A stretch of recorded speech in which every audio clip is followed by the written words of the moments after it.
अस्सलामुअलैकुम प्यारे बच्चों। आज हम जमात हफ्तुम के मज़मून जोग्राफ़िया का पहला सबक मौसमों का बनना हिस्सा अव्वल इस सबक से मुताल्लिक़ मालूमात हासिल करेंगे। आइए हम अपने सबक की तरफ बढ़ते हैं। पर कुछ बातें जो है तो याद करना है।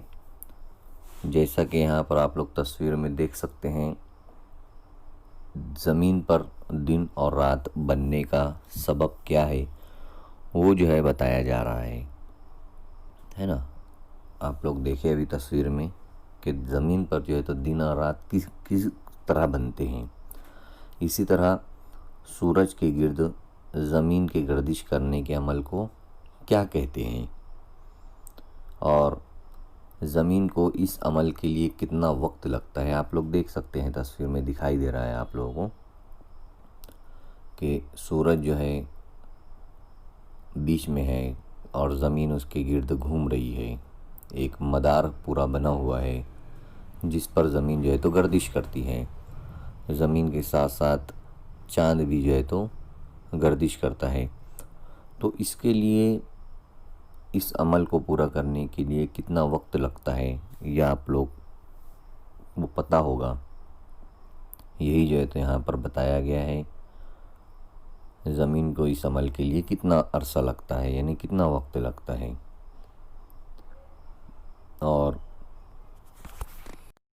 आप लोग जानते ही हैं कि इस काम को, इस अमल को पूरा करने के लिए ज़मीन को पूरा 1 साल दरकार होता है।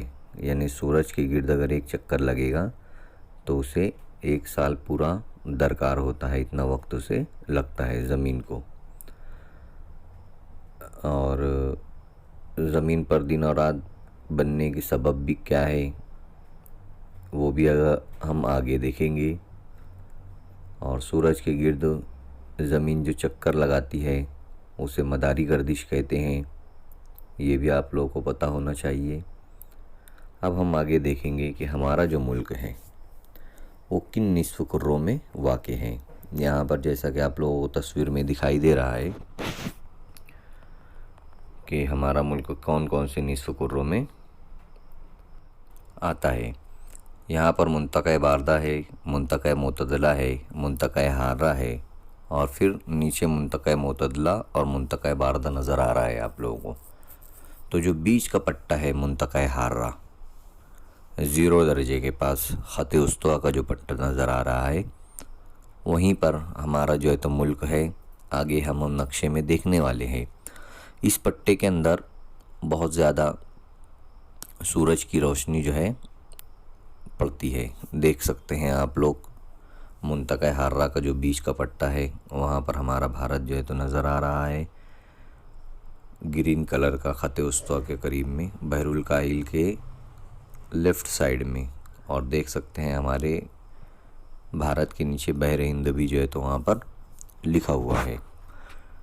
तो यहाँ पर आप लोगों को पता होगा कि ग्रीन कलर का जो नज़र आ रहा है वो हमारा भारत है और वो मुंतक़ा हार्रा में है। यहाँ पर सूरज की रोशनी बहुत तेज़ पड़ती है और सीधी पड़ती है। अब आइए हम देखते हैं, बताइए तो भला। अब हमें क्या बताना है वो जो है तो अब हम देखेंगे कि अगर हम बिल रास्त मुशाहिदात करते हैं जैसे कैलेंडर के, अखबार के या इंटरनेट की मदद से, तो हम लोग अपने अतराफ़ में होने वाले तुलू और गुरूब आफ्ताब के वक्त का इंदराज जो है तो कर सकते हैं। इंदराज करने यानी लिखना। दर्ज झैल में एक मिसाली जदवल जो है तो आप लोगों को नज़र आ रहा है। इसमें आपको सिर्फ जून महीने के जदवल को मुकम्मल करना है ना। जदवल मुकम्मल करने के बाद इससे ताल्लुक़ से दिए हुए सवालों के जवाबात आप लोगों को तलाश करना है। कौन से सवालात के जवाबात आपको तलाश करना है वो हम बताते हैं आपको। पहला है, बताइए कि जदवल के इंदराज के मुताबिक सबसे बड़ा दिन कौन सा होगा, है ना। फिर दूसरा, रात के अरसे में हर रोज़ कौन सी तब्दीली दिखाई देती है। उसके बाद अंदाज़ा लगाइए कि ये तब्दीली किस वजह से होती होगी। रात के वक्फ़े का इंदराज करने के लिए आपको क्या करना पड़ा, किन 2 तारीख़ों में रात और दिन का वक्फा मसावी था। आपने रात और दिन के वक्फे में होने वाले फ़र्क की जदवल के मदद से मुताला किया। अंदाज़ा लगाइए कि क्या ऐसा फ़र्क तमाम ज़मीन पर हुआ होगा। सितंबर और दिसंबर महीनों की 19 से 28 तारीख तक दिन के वक्फे का इंदिराज दिए हुए नमूने के मुताबिक अपने बयाज में कीजिए। यहाँ ये सब बताया गया है। आपको करना क्या है, आपको जून महीने का, यहाँ पर देखो 19 जून दिया हुआ है, तो 19 जून से 28 जून तक सूरज कब निकल रहा है वो टाइम, उसके बाद उसे तुलु आफ्ताब कहा गया है। उसके बाद कब डूब रहा है उसे गुरूब आफ्ताब कहा गया है। वहाँ पर डूबने का टाइम, यहाँ निकलने का टाइम। उसके बाद ज़माना, यानी दिन का वक्फा कितना बैठा।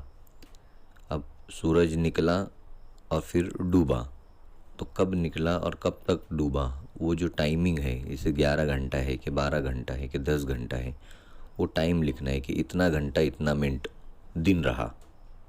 उसके बाद रात, जब सूरज डूब गया तो सूरज डूबने से लेकर सूरज निकलने तक का जो वक्फा रहेगा, जो टाइम रहेगा, वो रात का वक्फा कहलाएगा। तो जब सूरज डूबा उस वक्त से स्टार्ट करना है और सूरज निकलने तक के टाइम पर कितना घंटा हुआ, यानी रात कितने घंटों की थी, वो रात के वक्फे में लिखना है।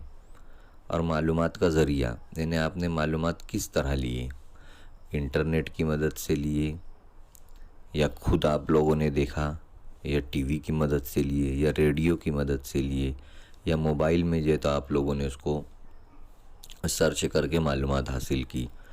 तो मालूमात हासिल करने का या कैलेंडर वगैरह में आप लोगों ने देखा कि दिन इतने घंटे का है और रात इतने घंटे की है।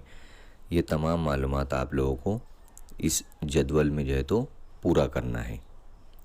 ठीक है, तो ये जदवल जब आप लोगों का पूरा होगा तो आप लोगों को समझ में आएगा कि किस तरह से दिन और रात जो है तो अलग अलग वक्तों में अलग अलग जो है तो बनते हैं। ठीक है, जदवल में दी हुई मालूमात पर गौर करने पर समझ में आएगा आप लोगों को कि 19 से 28 जून के दौरान रात और दिन की तवालत में होने वाला फ़र्क हम बखूबी अंदाज़ा होता है। यानी 19 से 28 जून, इसमें जो है तो रात और दिन कितना लंबा है ये हमें फ़र्क समझ में आएगा। ज़मीन को अपने महवर पर गर्दिश करने के लिए, मुकम्मल करने के लिए 24 घंटे लगते हैं। यानी ज़मीन जब अपने गिर्द घूमती है दिन में, अपने एक पूरा चक्कर काटती है, तो उसे महवरी गर्दिश कहते हैं।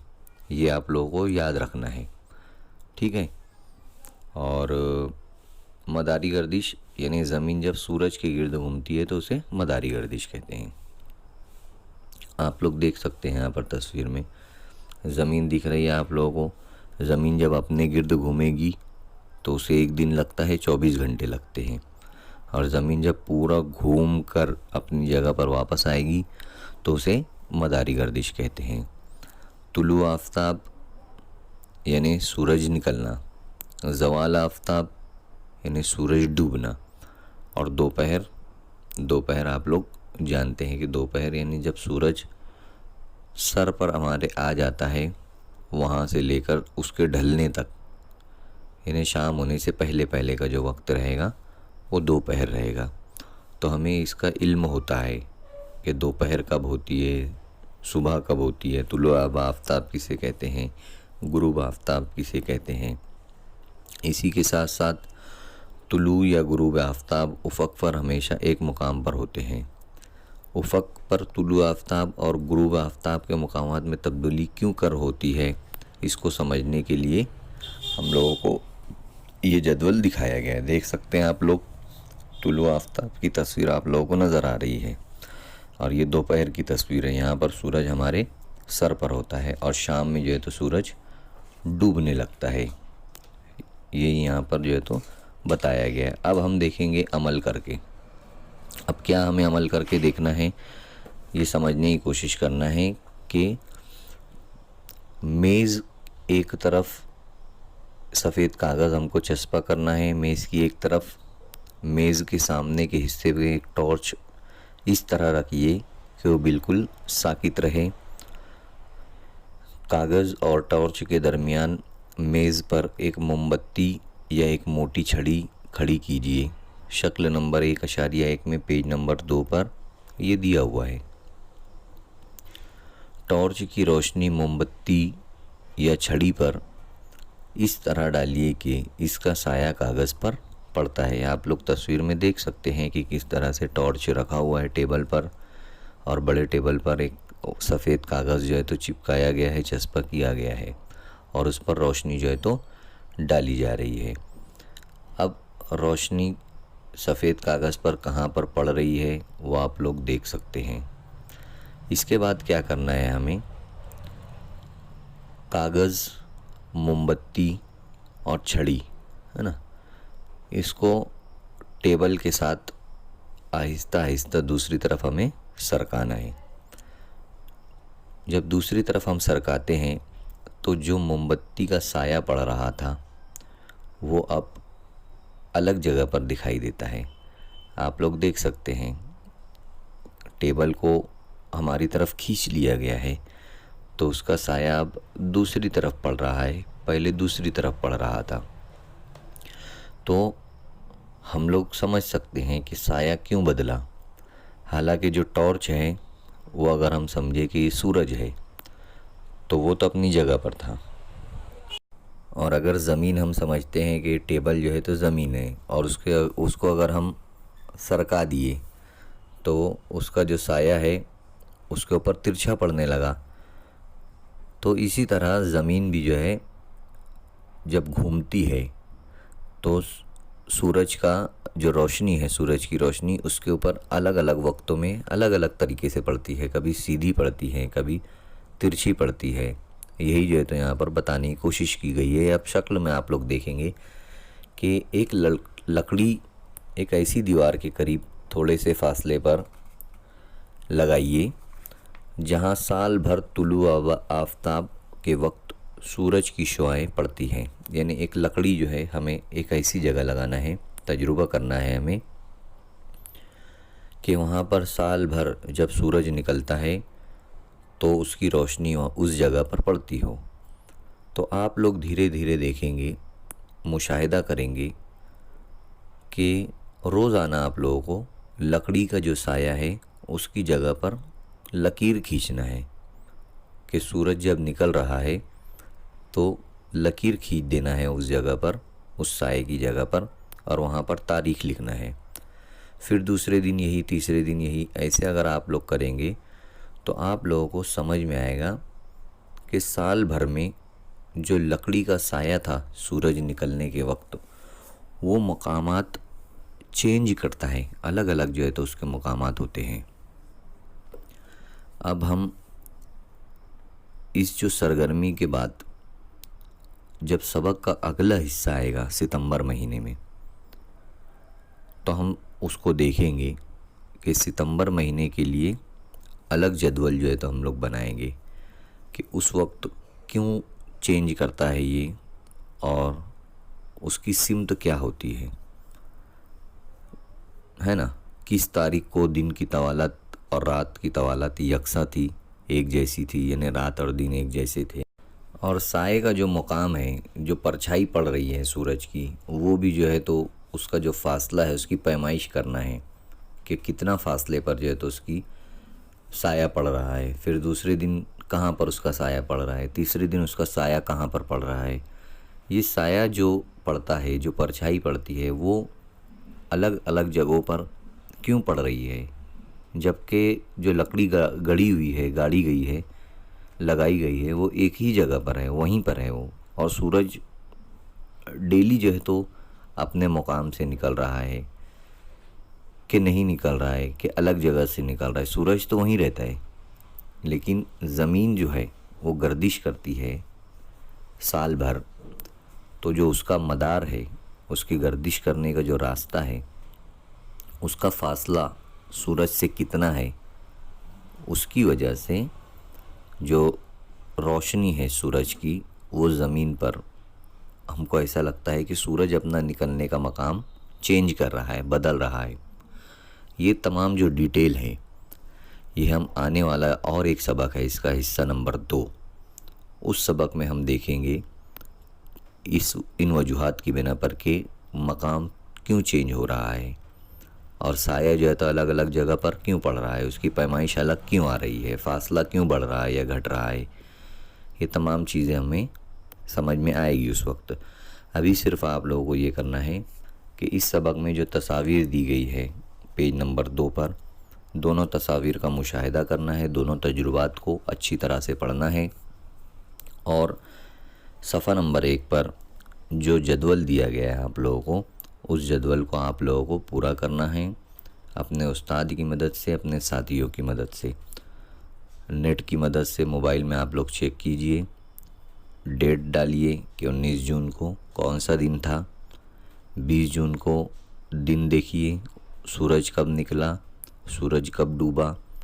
फिर उन लोगों को सूरज डूबने और सूरज निकलने के वक्त को आप लोग काउंट कीजिए, उसको इंदराज कीजिए कि वक्त दिन का कितना था, रात का वक्त कितना था, कितना वक्फ़ा जो है तो दिन का था, यानी दिन कितना बड़ा था और रात कितनी बड़ी थी। फिर देखिए कि दोनों कितना बराबर बराबर कौन से दिन था। ये तमाम चीज़ों का इंदराज आप लोग कर सकते हैं आसानी से इसके अंदर। ये सबक हमारा काफ़ी मुख्तसर था, यहाँ पर हमारा सबक जो है तो ख़त्म होता है। इसमें कुछ ख़ास कोई मश्क वगैरह नहीं दी गई है, बस आप लोगों को कुछ बातों पर गौर करना है। जैसे दीवार पर साए का मकाम मुसलसल शुमाल की जानिब सरकता नज़र आए तो बताइए कि तुलुब आफ्ताब या गुरूब आफ्ताब के मकाम किस सिमत में सरकते दिखाई देंगे। ये तमाम चीज़ें जो है तो आप लोग थोड़ा गौर करना, अपने उस्ताद और अपने साथियों की मदद से बहस व मुबाहिसा उनसे करके मालूमात हासिल करना। अभी हम सबक ख़त्म करते हैं। अल्लाह हाफिज़।